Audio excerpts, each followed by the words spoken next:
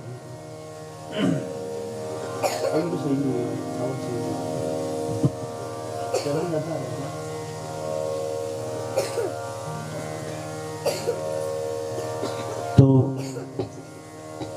मैं तो सोच रहा था शायद आज गांव से लोग आएंगे भी कि नहीं आएंगे, है ना। लेकिन जिसे पिपासा है सुनने की और जिसके पुण्य उसको खींच करके ला रहे हैं, वो तो आएंगे ही आएंगे, है ना। तो बड़ा आनंद हो रहा है। अच्छा, कल कथा विराम कहाँ पर हुई थी?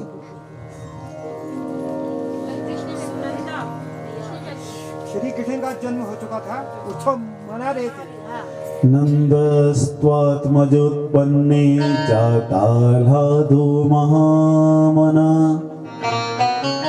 आहूय विप्रान् वेदज्ञान स्नातः शुचिरलंकृतः।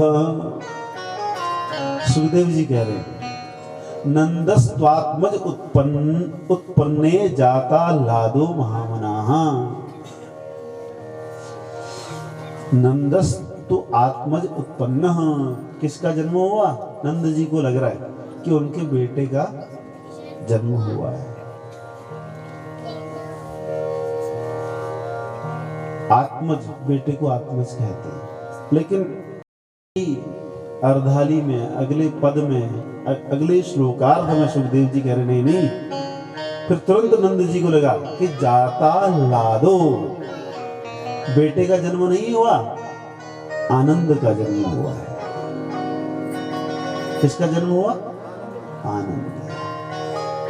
अच्छा, हमने पहले दिन की कथा में चिंतन किया था कि सच्चिदानंद रूपाय, भगवान जब दिखते हैं तो कैसे दिखते हैं? आनंद स्वरूप। भगवान का जो वास्तविक स्वरूप है वो आनंद स्वरूप है। कोई कहते हैं कि भगवान में आनंद है। भगवान में आनंद नहीं है, भगवान ही आनंद है ना। अच्छा, कल कितने लोगों को आनंद आया? सबको? क्योंकि हम कथा किसकी सुन रहे थे? आनंद की, है? तो आनंद तो आना ही है। अच्छा, जिसको आनंद नहीं आया तो इसका मतलब उसका मन कथा में नहीं लगा। यही तो कहेंगे। आज असली आनंद भी आए हैं सुनने के लिए। कहाँ है? उधर बैठे हैं। अच्छा, वाह वाह। नहीं, असली आनंद तो वही है